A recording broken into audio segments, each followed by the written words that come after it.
All right, well, it's 2 o'clock East Coast as well as 11 o'clock out here on the West, so we're going to go ahead and begin our presentation. Really appreciate you joining us for eMoney's continuing education presentation today. For anyone not familiar, eMoney is a market-leading technology firm offering comprehensive planning-led solutions that deliver scalable, interactive wealth management solutions to help transform how financial professionals, firms, and enterprises operate their businesses and serve their clients. So a couple quick housekeeping things before we begin. First, this presentation is available for CFP-CE credit. If you forgot to give us your board idea during registration, feel free to send that over to email and we'll make sure we get you squared away. It does take a couple weeks to get everything sorted and sent to you. That's the presentation, recording, the copy of the slides, and then to do the reporting through the board as well. So please be patient with us and give us 2 weeks before emailing in.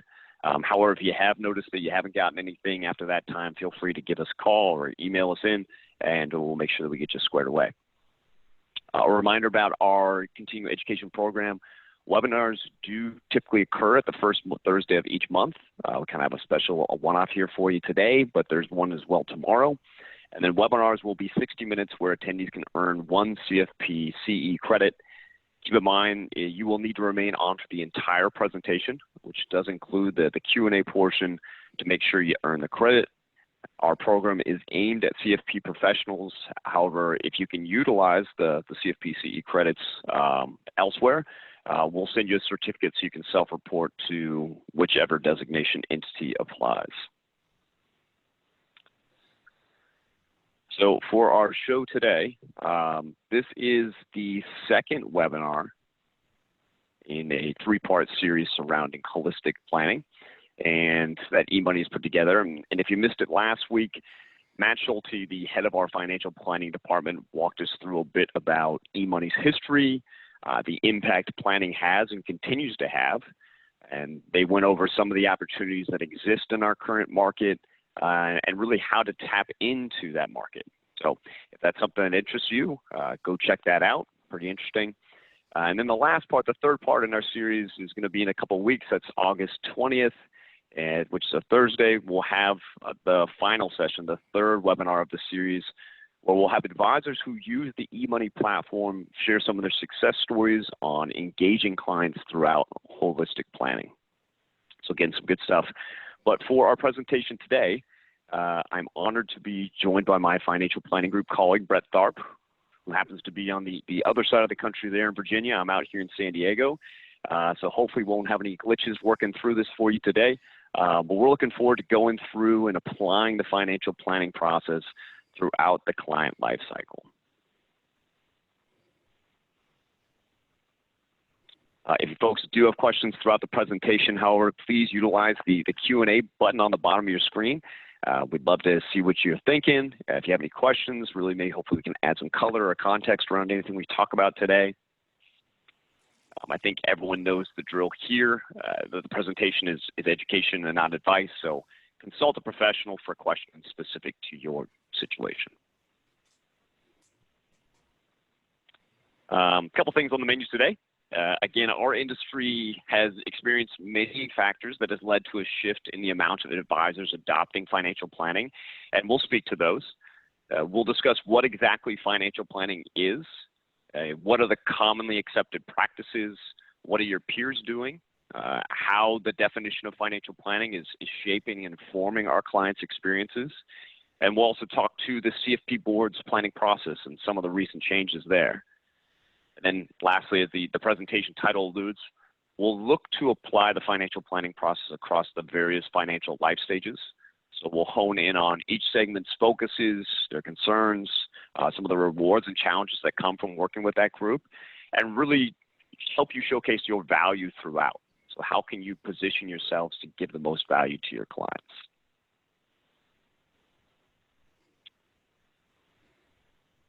So let's start with our current landscape and really this shift to financial planning. According to an ITA Group executive forum released earlier this year, 69% of advisors are expecting to increase financial planning over the next 12 months. So that's the majority of advisors are increasing the amount of plans produced by them and their firms.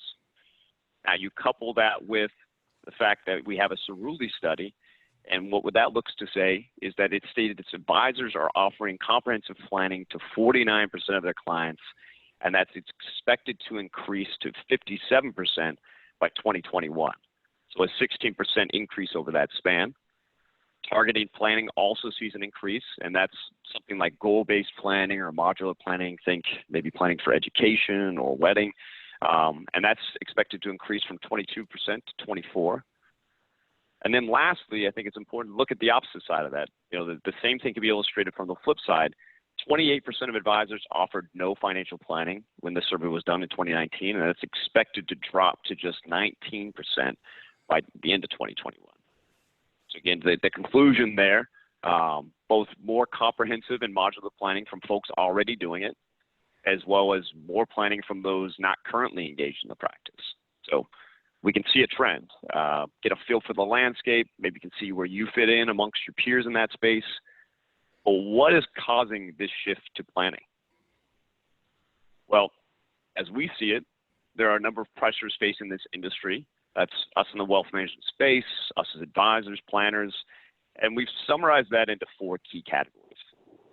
First, there have been massive advancements and disruptions in technology. We can think about that one. I'm sure each of you can think to several things that you do today that are fundamentally different than how you did them in the past. Think to booking travel. I don't have to call a travel agent. I can go on my phone and click on Hotels Tonight or Airbnb. Listening music, I no longer have to have a big collection of CDs, which I once had. I can now look to just pull up my collection on my phone through Spotify, through Pandora. And then one of my favorites is ordering food. I no longer even have to call in and place a takeout order. It's me just punching a few buttons on my phone and someone shows up at my door with my order. So what does all that mean for our industry? Well, it's these type of innovations that have forced financial advisors to focus more on the client experience and provide clients with access to digital tools that they're accustomed to using in their everyday life. Really second, in part due to those disruptions, we can see that investor expectations are quickly evolving. I think society, we've benefited a lot from these disruptive technologies, but it's also made us accustomed to more convenience and more on-demand experiences in really all aspects of our lives. And clients are no different. They're going to demand a more personalized, convenient, automated experience, and they expect it to be part of the standard service that you offer them. So really, it's upping the ante of what the expectation is. Third, we have another pressure on our industry, and that's increased regulations and the impact it's had on our businesses. It's affected everything from the way we work to the way we interact with our clients. We at eMoney, we just get a lot of questions around what was the Labor Department's DOL fiduciary rule. More recently, we had questions around Reg BI. There's also the CFP board's new code of conduct. So all those changes, all those different things that have come out, they've done several things. For one, it's made the discussion of the term fiduciary more mainstream for consumers. Most clients weren't familiar with that word, or at least in the context of our industry a few years ago. But it's more and more common that you see clients are bringing that into the conversation now in our meetings and consults, maybe in the discovery meetings. And that's just one of the effects that regulations had. Regulations have also created a demand for transparency in fees. They've impacted investors' perceptions of asset managers and advisors, and it's not always in a positive light. When you get more media coverage from the new rules and legislation, you're going to have more exposure. And this is a few years back. I'm sure many of you have seen John Oliver's rant on the fiduciary and retirement challenges. And what it did in a lot of ways was the additional exposure is good for our industry, both for the client and advisor. But one of the main things it's done is also it's made an awareness to the average investor of how our industry works and how it's worked in the past. So keep that in mind. Regulations have also put more onus on the advisor to document their fund selections and disclose their fees. Investors are generally more aware of not only what their advisor provides to them, but also how they're providing it. And then the last one to kind of round us out is the evolving fee structures.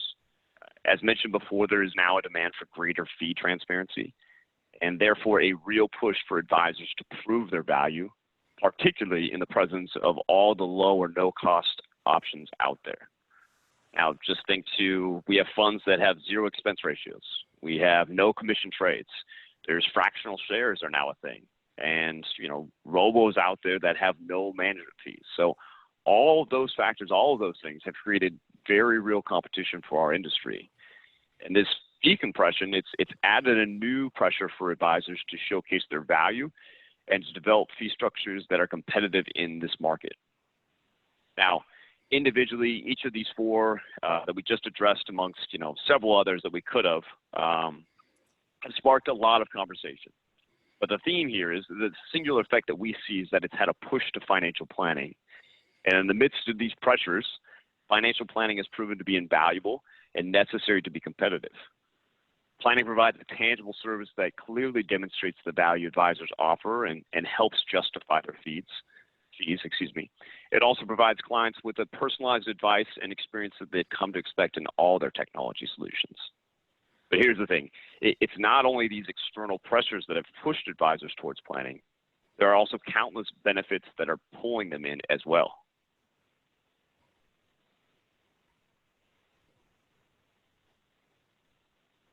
So this visual is the advice value stack, and it's a great concept that was developed by Fidelity that really speaks to how we in the wealth management business can continue to deliver value to our clients. And what it suggests is this. It suggests that in order to provide true lasting value to clients, your firm must move farther and farther up the stack. Right? So if you're seeing this for the first time, it might look something similar to what we all saw in school, and that's Maslow's hierarchy of needs. The idea there, right, was that some needs are very basic or fundamental, essential almost, and we need to satisfy those before we can obtain the next levels or advance up the pyramid. And hopefully I didn't oversimplify or screw that up for all the psychology majors out there, but the same idea applies here. When we view this through a wealth management perspective, activities like selecting money managers, figuring out an ideal asset allocation, maybe choosing the right securities to get you that asset allocation, while those activities are fundamental to any client and advisor relationship, the issue here is today's technology is quickly commoditizing many of those functions. So the advisor isn't always servicing that need directly, or the client doesn't necessarily see it as a huge value add. And that's because it's happening in so many places with so many providers. Think about, Acorns was pretty big a few years back, still is, Betterment, many other retail offerings. So the question becomes, all right, then how do you drive the value? How do you get your clients to appreciate your service and therefore pay for it? Well, that's achieved by simply focusing on the tiers that are further up the stack. So let's look to those. First, that's achieving client goals. That's helping Sally pay for her son's college, making sure the Jones fulfill their charitable gifting desires. You go one further up, it's giving them peace of mind. And I think you can relate to this one when I was at conferences. I guess this was pre-quarantine or on the phone with advisors. I used to get this one a lot.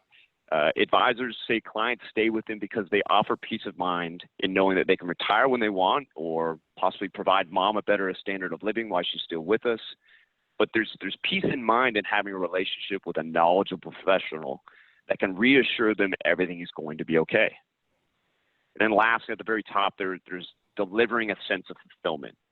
And we have up there accomplishing life's purpose and leaving a legacy. And maybe that's a bit lofty, but I think you're getting a picture of where we're gearing towards. If you aim to streamline the fundamental pieces of the stack that the managing money bottom tier and focusing more on the tiers above that one, your clients are going to see the value in your services.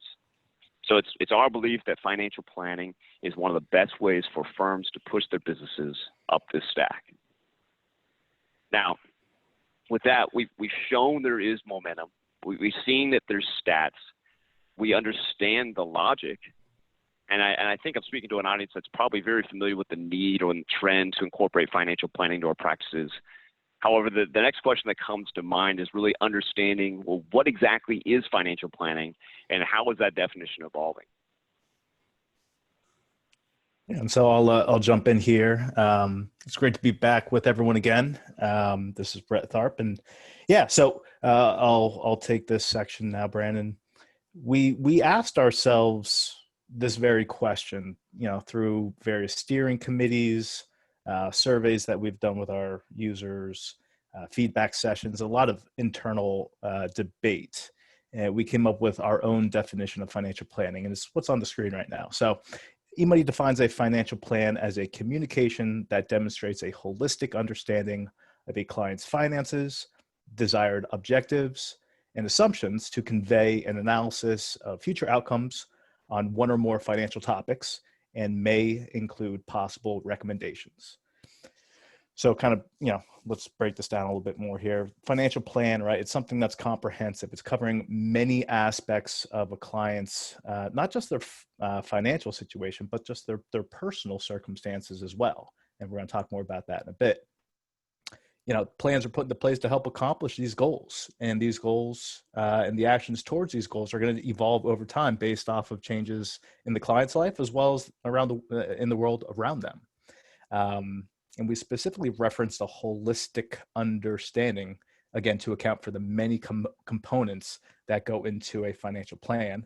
And we're seeing that the role of a financial advisor, the role that they serve is actually expanding. All right. And so the next graphic that we have here is, most of us are probably familiar with a lot of the items that are in the dark blue, right? These are more of our core services or essential services that we've been, offering in the past. And we're having to basically broaden the role that we serve to include more niche categories, right? And to effectively perform holistic planning, advisors need to offer more than just these conventional services, like retirement planning and tax planning, investment planning, okay?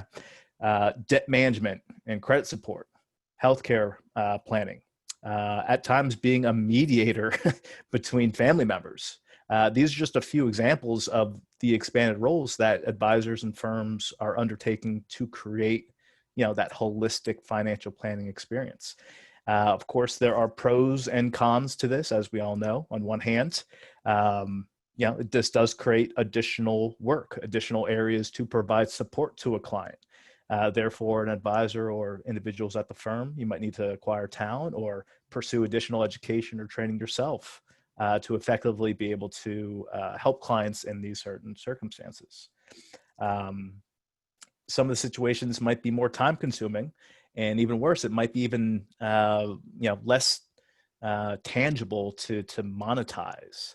But on the other hand, right, it encourages more professional development, opportunity to differentiate yourself from competition, and ideally increased client retention. So I'm not going to spend a whole lot of time here. I think a lot of us on the call understand that there's a lot of components that go into a holistic financial plan, but it includes many of the items listed on the screen here. Financial planning, it's got to be comprehensive in nature because individual goals, right, as we look to accomplish other goals, they're going to impact our ability to take on additional goals. So there has to be that kind of balance, and we'll talk more about that in a bit. But again, just wanted to kind of show here are all the things that possibly could go into a holistic financial plan, and there's definitely no shortage of topics that can impact their overall plan.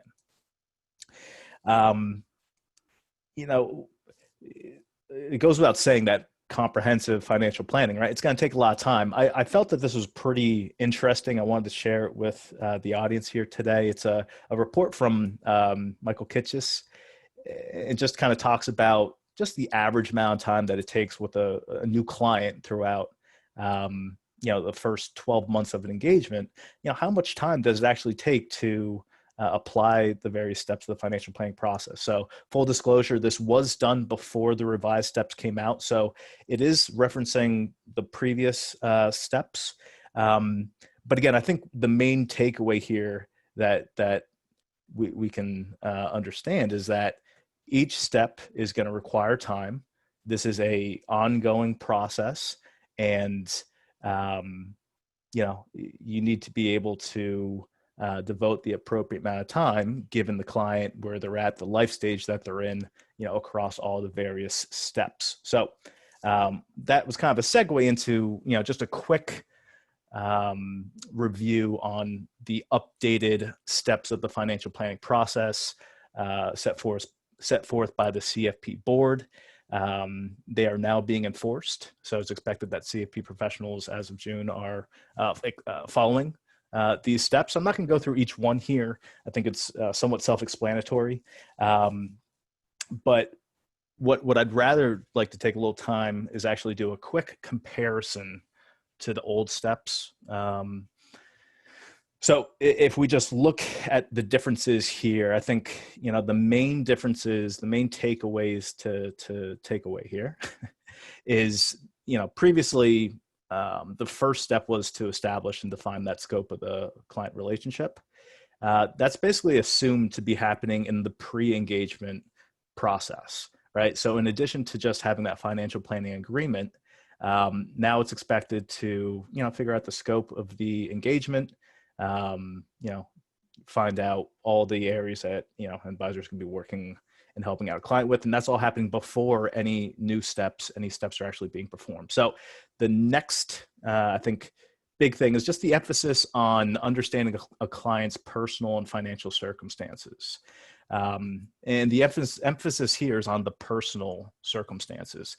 It's not just about knowing a client from a financial perspective. It's there's more emphasis from the board to understand clients more intimately, get more qualitative type of data, ask questions that maybe go outside of the normal financials, right? Maybe more about what's your experience with money, what's your attitude towards receiving money.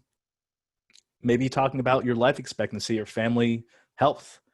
And then, overarching life goals. What are things that they want to accomplish in their lifetime that aren't necessarily driven, by finances? By asking some of these questions, right, you might be able to get a better feel for who the client is, what they're all about, and, how you can best, work with them and engage them and keep them as a client.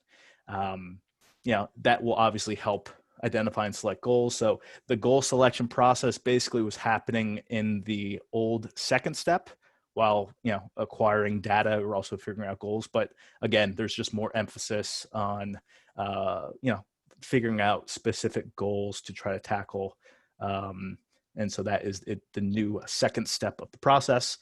Next couple steps that have some similarities. I'm not going to spend too much time, but the only other thing I do want to call out here is just the breaking out of the old fourth step, which was developing and presenting. Now these are their own separate steps, because the CFP board has basically recognized that the individual who develops the plan, who puts it together, might not be the same individual who ultimately presents it to a client.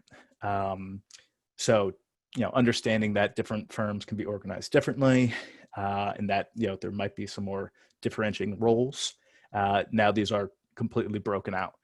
Last thing I'll quickly mention is the sixth and seventh steps. So the last two steps for both of the old and the new steps, implementing and monitoring. Based upon the engagement now, it might be agreed upon that as the advisor, you might not be actually responsible for implementing or monitoring any of the recommendations that are made. If that's agreed upon at the original engagement, then those steps don't need to be followed. So those are a little bit more optional. But at the same time, we can just see that although there are some similarities with the old steps, obviously there are some adjustments, and that's just reflecting what we're seeing in the industry these days. So Brandon, I'll turn it back over to you. Great.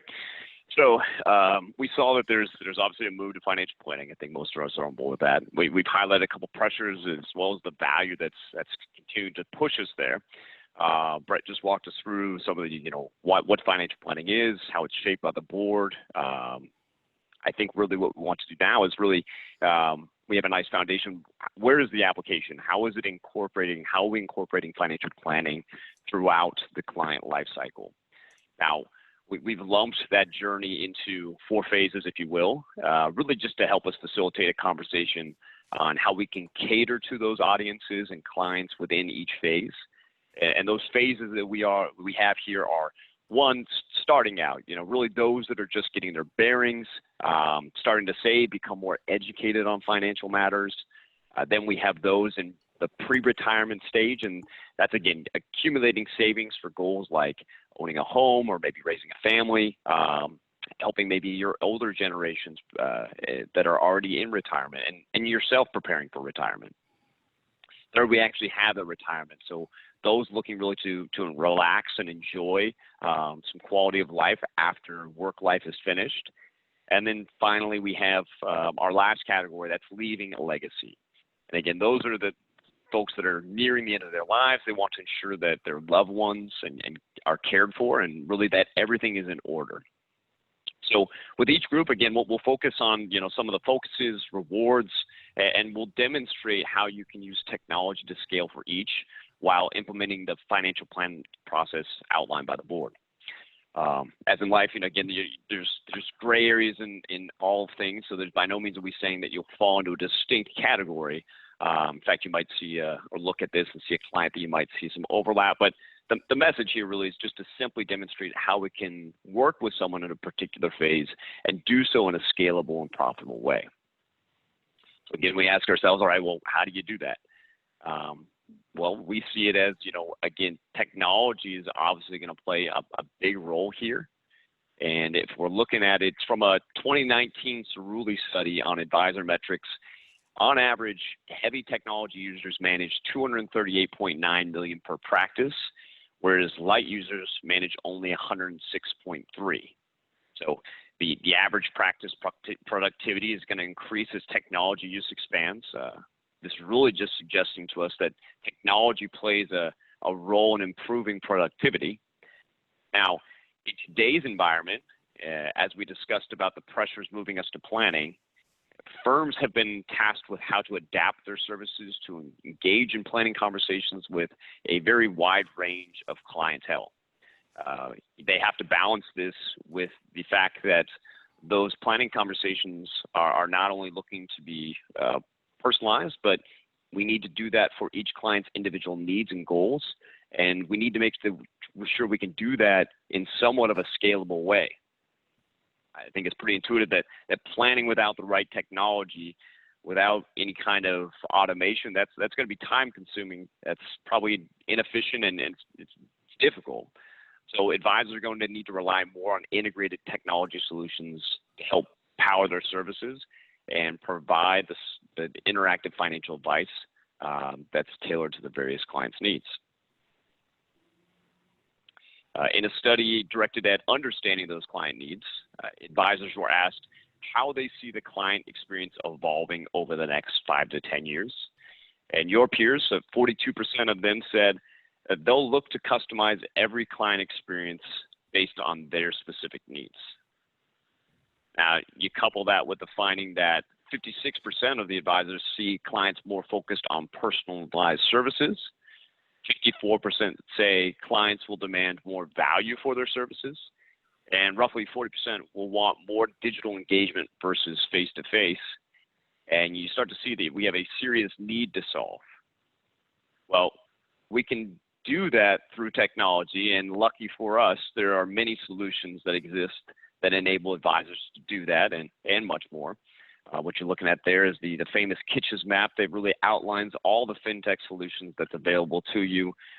There's obviously elements that represent a core component of your technology stack, and then every kind of ancillary service that supports that. Again, that's going to become more and more prevalent in today's environment. But really, technology is going to go ahead and help us manage more client relationships. It's going to personalize the experience. It broadens investment offerings. It will automate interactions. Helps us attracting new clients with our business development. Really, the effective use of technology tools are going to create efficiencies. They'll standardize our workflows. They'll automate manual tasks. They remove redundancies. So virtually every aspect of advisor's process can be digitally enabled if leveraged correctly. Now, that's no different for the solutions you're using for financial planning. And technology should enable planning across the spectrum of clients that you serve. What that does is it allows you to have financial planning conversations with the clients, regardless of the complexity of their financial situation or whichever financial life stage they're in. So let's look at that first group, those that are starting out in their financial life, and let's see how we can do that.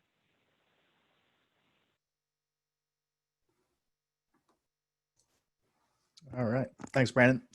So, yeah, we're to reiterate Brandon's points from before here. The 4 life stages that we have, right? They're general. There can be exceptions to the rule. We're going to be weaving in some stats and some considerations for each of these groups that generally correspond with particular generational cohorts. So, for example, most millennials are going to fall into this initial stage, the starting out stage, but not every millennial is going to fit neatly in this box. Of course, they have their own, unique perspectives. So we're just kind of using that generally to give us some information and some considerations about this group. But again, there can be exceptions to the rule. So yeah, let's take a look first at the starting out group. So for those that fall in this category, it's going to be pretty likely that this is the first time they're engaging a substantial financial planning conversation.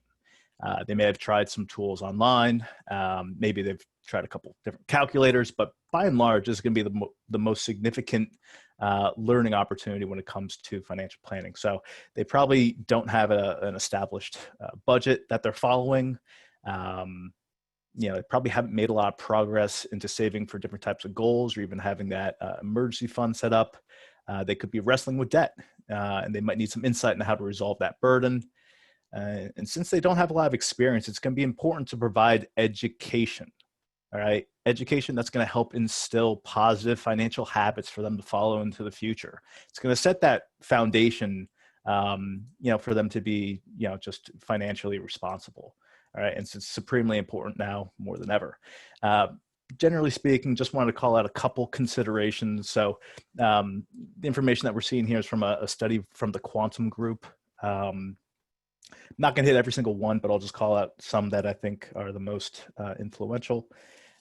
Student loan is the biggest obstacle that someone in this, life stage is probably dealing with. It's probably impacting their ability to move out, purchase their own home, causing some issues with their parents. So it's something, to be aware of. I think it's, pretty representative for folks that are just starting out.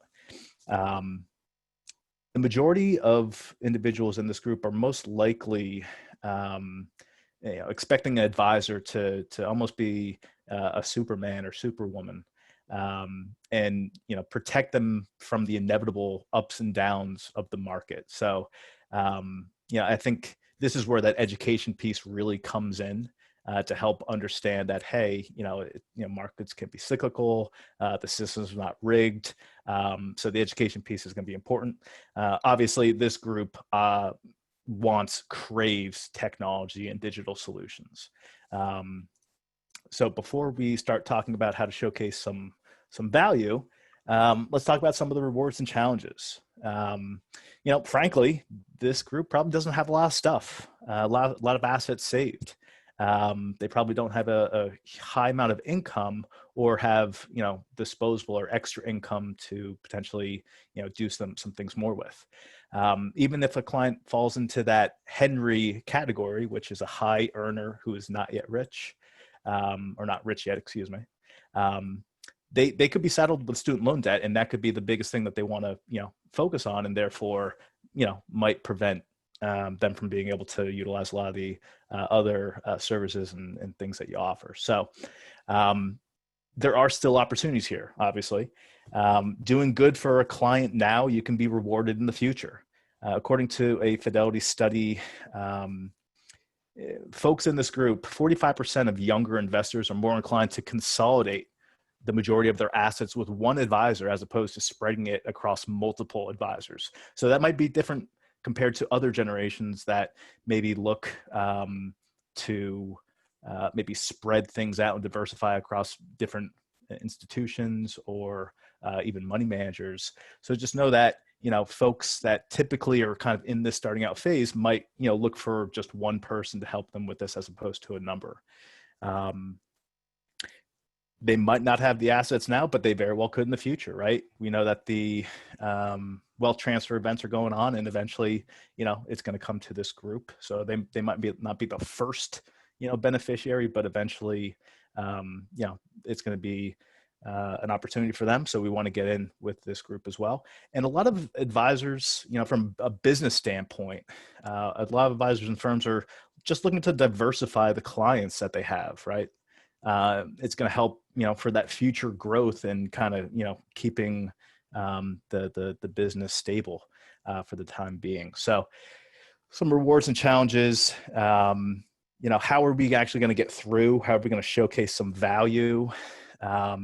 Let's talk about that. So obviously coming from eMoney advisor, technology, we're going to be a huge proponent of technology, but again, it's something that it's not only going to make the client more impressed and, satisfy their expectation, but it's going to help you stay efficient with your time and find ways to still provide support and advice, but without, allocating maybe too much time to a particular relationship. So, technology is going to be huge. Education and engaging, the starting out group is going to be important as well. I think they want your help. They want more information. They just might not be able to find it with just the massive information that's all over the place. Getting it from a trusted individual is going to be very important. It's also going to be important to, try to identify realistic and achievable goals at the start. All right. These small wins can basically relate eventually to just more trust in you and just kind of set them up for success. So don't try to conquer Rome right away with this group. More achievable bite-sized types of goals are probably going to be, the best way to go. Again, we talked about this in general, asking the right questions to this group and just in generally speaking, just trying to get your clients even more is going to be extremely important. Helping clients get organized, get, accounts all connected and aggregated into one place is going to be important, and just making the whole entire experience easy. So what we are going to do now is quickly segue into the eMoney application. And this is just kind of an example, some potential solutions that we have, to accomplish some of those, needs that the client has, and also follow the steps of the financial planning process. So to be clear, before I get into this spiel, in no way are we saying that certain steps aren't important or to ignore or to skip any of them, but for the sake of not being redundant, we are just going to kind of focus on a couple of steps and emphasize a few for each of the life stages. But again, by no means are we saying that you should ignore it or not follow these steps, okay? It probably goes without saying and makes a lot of sense that I think the most, the two steps that we want to emphasize for this group is going to be understanding their current personal and financial circumstances, and then identifying and selecting goals, right? There's a lot of variables, right? If you did a 60-year projection for these individuals, you're taking a lot of assumptions and unknowns into account that, who knows if that's going to be realistic or not. So I think instead of, trying to dive in and do a lot of sophisticated in-depth analysis and developing all types of recommendations, it's more so let's just focus on the initial steps. Let's get to know this client. Let's help them get to know themselves, and let's help them get those initial goals identified and get progress towards these. So what we're showing right now is just the eMoney client website. If we hop into the organizer, right, this is an easy way. You can give the ability for the client to start adding their own information. Okay, it takes a little time off of the advisor. Just going to reference specifically here the financial priorities. This could be a good way for the client to initially provide to you, hey, here are things that I want to talk about. You can then evaluate them and say, actually, this might not be a goal for us to focus on. Maybe it's lower down on the priority.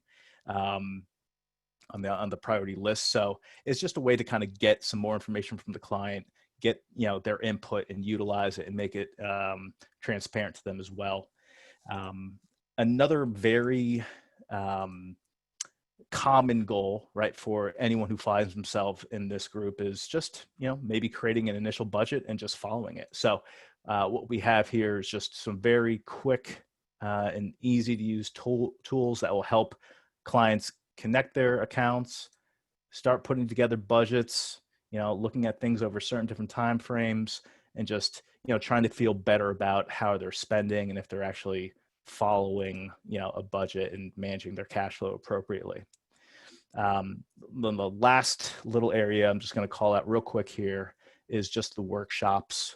Workshops and goals, you can select one or the other, but generally speaking, these are just self-guided ways for a client to kind of do some initial calculations on their own, plug in some data, get a quick output. Now, it's not going to be as sophisticated or in-depth as the one that the advisor is putting together, but obviously, it's still going to be helpful. All right. So I'm going to hop ahead into our next life stage here. And again, this is the pre-retirement group. The focuses for this group, there's going to be just more focuses, maybe not those initial, easy win type of goals. These are going to be more overarching, more long-term. So obviously this is where holistic planning is really coming into play, because you got to find the right balance. How do I, pursue each of these goals, make sure I'm making progress towards all of them without sacrificing one or the other. So I'm not going to spend too much time here because I think this is pretty self-explanatory. Again, considerations, not going to go through too much detail here, but just a couple that I want to pick out. Folks that are in this group, and generally speaking, might be like a Gen X individual. Excuse me. They might tend to be more self-reliant. They might prefer to do more of their money management on their own. They still value education, but they also very much value that human touch. So they still do enjoy having technology at their disposal, but not over or at the expense of having that human interaction. Rewards and challenges. So with this group, obviously, especially compared to the last group, there's going to be more stuff, right? A higher amount of income, more investable assets. But again, like I said, they might be more geared towards kind of doing things on their own. It might be tougher to kind of get around that initial obstacle. Plus, they might be taking care of not just themselves or just their kids, but maybe their parents as well. So how can you kind of break through to this client? Well, by performing holistic planning, by helping out with a lot of different topics. Maybe, if they want to, just manage money on their own, we'll bring to the table different ways to, for example, do some education planning, do some healthcare planning for their parents, long-term care insurance, things like that. Bring some value for some of the things that they're not able to do themselves. So again, technology is going to be important. Talking about, family planning and, performing that risk tolerance, even risk management assessments, in addition to, of course, retirement planning. These are going to be ways to really get through to this client. And so just going to quickly hop back into eMoney. We're going to look at a different client now. And I'm just going to demonstrate real quick the foundational planning module that we have here. As far as the steps of the financial planning process, again, goal selection and identification is going to be important, but now I want to focus on a little bit more of the analysis, right? And maybe trying to come up with some alternative courses of action. So what the platform will allow you to do just real quickly is go into some goals, right? Start putting in some information. Let me just reload the client real quick. I apologize.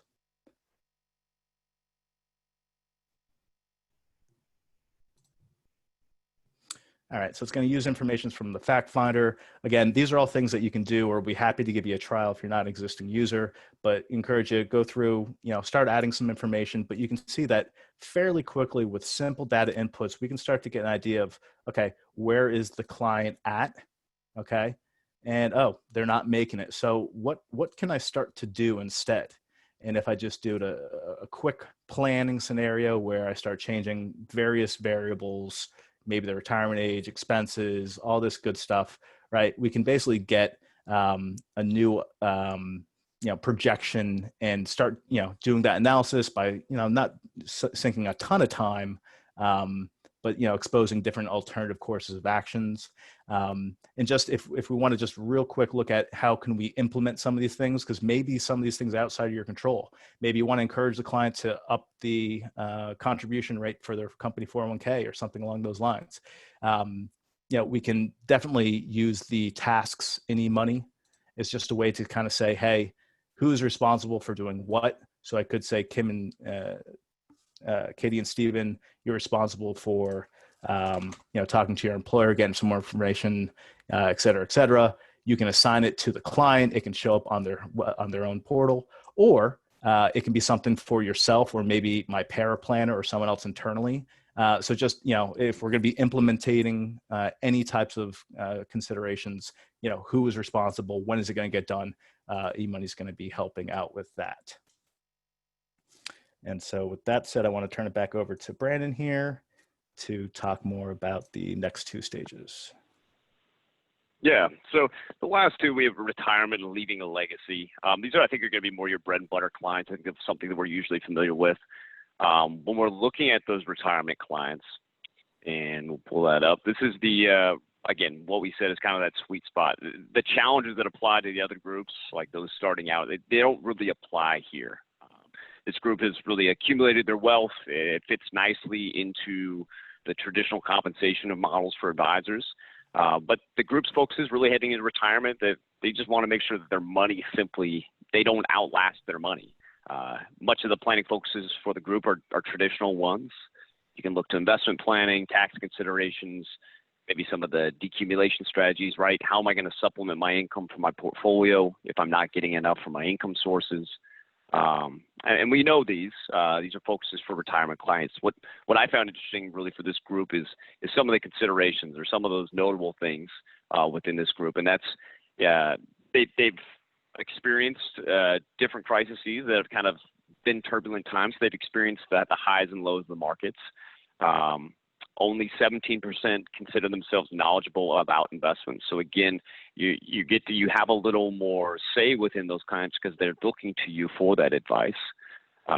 They want to diversify assets and buffer against market volatility. That's pretty natural that you want to protect what you took years to earn. So those are interesting. Again, with rewards and challenges, these are, again, profitable clients. They have investable assets. The challenges come really with, getting a client to adapt to that current life cycle or sustaining that current life cycle, making sure that the money lasts, health cares are there, they make the right Social Security selection. And those are all things that you can do within your technology solution. So how do you provide that value? In the retirement stage, we feel that there should be an emphasis on the analysis of current and potential courses of action. So, right, demonstrating here's where you are today, Mr. and Mrs. Smith. Here's where you can be if you have several different modifications or where we address some of your concerns. And some of those might be like, all right, well, when do I take Social Security? What assets do I tap into, again, for my retirement income? How aggressive or conservative should I be with the investments that I do have? So with all those things, let's hop into the application, and we'll demonstrate using the Millers here today and show what that looks like. So I believe that's over here. And apologies, me and Brett are sharing a screen across the country, so hopefully this all pans out. But we got the Millers finally up over here. I'm driving, so I think I'm in good shape. All right, so you can see the Millers. This is the stereotypical client that we have in the software that really help plan for retirement. So with them, they have 1.8. They make decent money, but how do we adjust for them to help consider those retirement options? Well, this is a great opportunity to leverage the interactive cash flow-based planning tools that are in the system. Probably the most utilized one would be the Decision Center within here. And what's great about this is, again, it kind of shows that client, all right, well, here's your situation if we change nothing, Mr. and Mrs. Miller. However, if we apply some of the recommendations that we discussed here today, you can see how that affects you. And you can see, you can have all these changes on or off. Again, this is your base case, Mr. and Mrs. Miller. But if we look to do some consulting after retirement, how does that help us? Well, from a linear perspective, it's taken us to our assumed age of death. It's added some years of funding. We have additional $1.1 million worth of net worth. Maybe we adjust our expenses to further account for that retirement goal or that lifestyle in retirement. Now, this is the linear perspective. This is a great idea just to give clients the understanding of how those different decisions or recommendations have affected their portfolio. But it allows the advisor to go one layer deeper as well to talk about stress testing a portfolio. Mr. and Mrs. Miller, we know the market doesn't move in a linear fashion. You don't get 8% every year from your 401k. It moves up and down. It might average 8% based on your asset mix. But let's look at how this portfolio does, this compilation of the different assets you have, if we vary those returns. So here within Decision Center in front of our clients, in front of Mr. and Mrs. Miller, we just showed them they're doing fine from a linear perspective.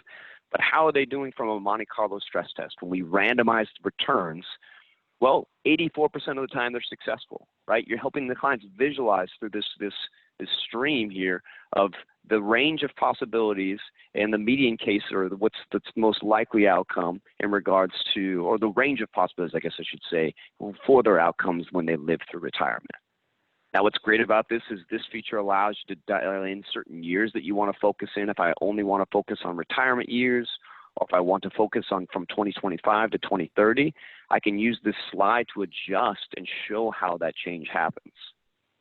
We talked about the Decision Center linear analysis. We talked to Monte Carlo. I think another great report that they have in here, especially when you're talking to a client and their cash flow in retirement, is this interactive cash flow chart that we have within Decision Center. So what's great about this is we're talking about retirement. I'm going to go ahead and say, let's focus on retirement years. So it's going to zoom out and say, all right, when we retire, how are you producing enough income to sustain the expenses you'll take each year? So the red line up here on the top, this is your expense line, as indicated what you put the facts in there. And all these different colors is how you're coming up with that. So, we had Joanna, she was still working for a little bit. That's why you have this light blue. Social Security is kicking in. We have withdrawals from the portfolio. And then we start having RMDs, right? At 72, those RMDs kick in from our 401ks, our IRAs, and they supplement our income so that we no longer have to withdraw from the portfolio within years up until 2058. So this is a very easy conversation with your clients to help them show how you're going to formulate or come up with that income.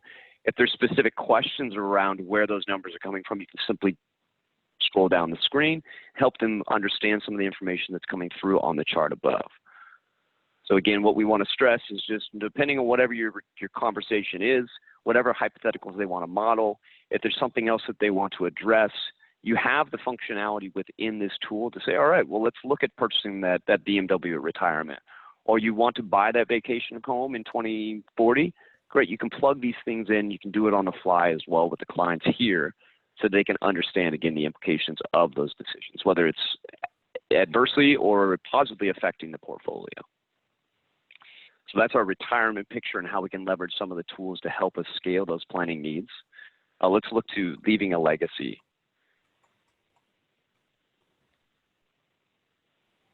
So when we're in this plan, again, we're talking about clients that are in a later stage of life, and they're concerned with really how they'll be remembered and what they'll leave behind.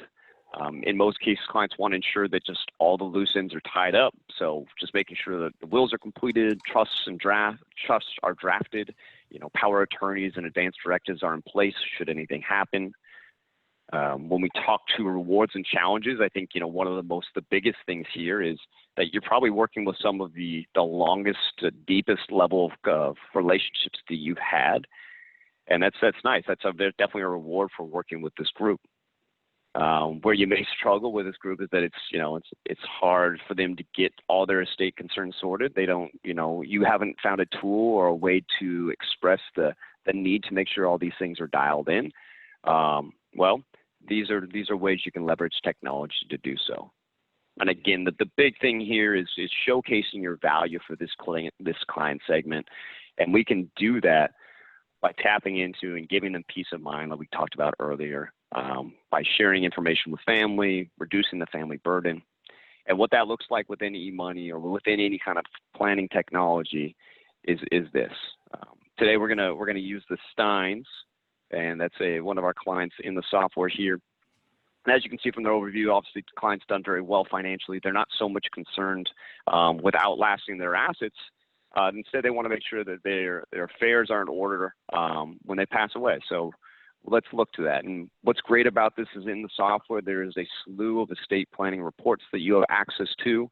You can see that we have gifting reports, there's flow charts, there's estate calculations, as well as multi-generational transfers. So within here, we're seeing not only what is their estate tax liability, and now knowing it, how can we plan to reduce that? But we can also see within here, okay, where is all this stuff going? It's very important for Jerry and Ruth to understand, okay, well, we have specific bequests on where these assets will land. Let's make sure that we understand where those go. Well, reports like this indicate that they get very granular for you, the advisor, the planner, to get in there and make sure everything's detailed. But what really is going to speak to the client is when you're able to have an interactive conversation about that. And then the tool that I'm in here today is our distribution center. And this is our interactive flow charts for helping a client understand where their assets go. You can toggle when the client passes away. Let's look at them passing away in 2030. And we can see, all right, what this is essentially it's a story for us to follow. And it shows us what is Jerry and Ruth's net worth in 2030 when they pass away. We have Jerry with 16.9. How is that comprised? Great. We have portfolio assets, life insurance, et cetera. Where is Ruth's estate? If we look to the overview, it really shows us the transfer flow of all these different things. We see, all right, at passing in 2030, we see that Ruth and Jerry's estates figures. We see that Jerry passes away, that moves to Ruth. We see that we pay 4.6 in taxes. 20 ends up going to the heirs. And here is the total summary for this particular plan. Now, that's their base case. That's if they did not do anything. We as advisors come in there within the system. We're able to model different trusts like QPERTs, CRTs for their charitable inclinations. We're doing additional insurance purchases within the ILIT. And if we go ahead and incorporate these various techniques, and we can turn these on and off, and the numbers are going to change for us. But notice the impact it's had. We now have less in taxes. We have more to the heirs. And there's an additional benefit of accomplishing the charitable gifting that the clients want to incorporate. So again, by turning one of these things on or off, we're helping the clients, again, understand from an estate perspective what their options are. So I know we're running a bit short on time here. I know we went over a ton of stuff there. By all means, if you guys do have additional questions, we'd be happy to get you some additional answers, as well as any kind of demo that you guys would be interested in. I believe there's a link that's being sent out in the chat, so feel free to click on that, and we'll make sure we get that out to you. Yeah, thanks. And yeah, everyone, thank you for the questions. I know we got a bunch of questions that referenced the foundational planning. We encourage you to check out a demo. You can use the link and request more information on foundational planning. It is a separate package that you can potentially take advantage of. We do want to call out, we do have a ton of service and support that are here to help you succeed. So in addition to training and coaching, we have a practice management pod within our financial planning team. Obviously, we mentioned it before too. There's the third part in our webinar series is coming up on the 20th. We encourage you to check this out as well, just so that you can hear from your peers who are doing some holistic planning as well. With the time that we have, I'll try to do a bunch of questions here. And again, just appreciate everyone taking the time to join us today. So again, a lot of questions that were just asking about foundational planning. It might not be something that you have in your package. So we encourage you to check out the link that we sent and go to our corporate website to find out some more information. Yeah, I think the last thing, Brett, is just the summit there. I think we have a slide on the summit. Yeah, we do. And just a reminder, you guys, that we got a summit that's all digital this year. It's October 19th to the 21st. There's tons of material and activities that will be involved with that. So please check that out at eMoneyAdvisorSummit.com. And then for any of the questions, we'll be sure to follow up with responses. So we appreciate it. We just want to be respectful for everyone's time. So we are going to close out the webinar just with this final reminder to please just give us 2 weeks to process all the materials. We invite you to join us for future webinars. We do have one tomorrow, but you can go on our corporate website to find out more information about this. If you do have questions, or if you have any other specific continuing education questions, please give us an email at ce@emoneyadvisor.com. We'll be more than happy to help you. If you have questions more about the software, please give us a call at 888-362-8482. And with that said, I'm going to bring everything to a wrap here. So again, thanks for taking the time to join us today. We hope everyone is staying safe and healthy, and we encourage you to get in touch, and we look forward to speaking with you soon. Take care, everyone.